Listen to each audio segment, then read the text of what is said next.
I find it extraordinary how politicians slide things through when the newspapers are full of something else. So Putin has slid through the story about his attempted assassination. Where else do we learn about it, after all? There was an attempted assassination about, at the beginning of the Ukraine crisis. And maybe that was an excuse for Putin to crack down on local dissidents, on dissidents in Russia. Maybe this is an excuse for him to do the same thing again. Maybe it's an excuse for him to be tougher in Ukraine. Maybe it's an excuse to appeal to the tough nuts around Russia to say, oh, look, poor me, pity pity Putin. But clearly there's a message here.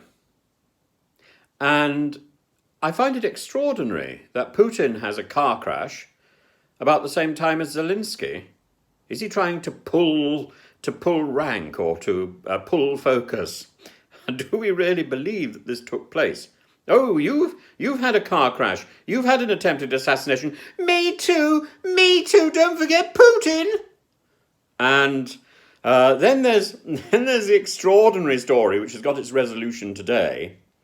Nursultan was the old president of Kazakhstan, and his son renamed the capital city Astana after his father, and now he's had to rename it again Astana. He's had to put the name back.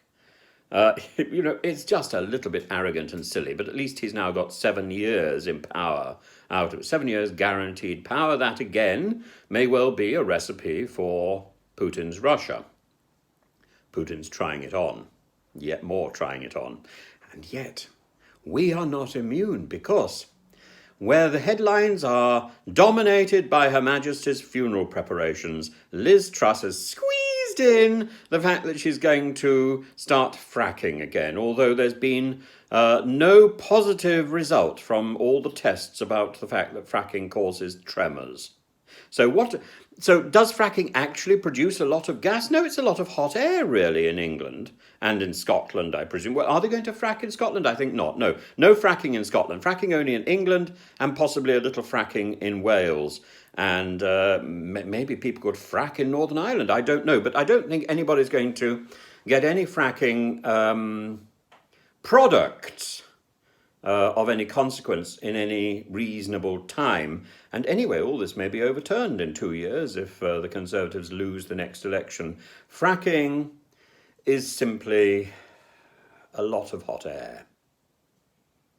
And boy, does Liz Truss have that.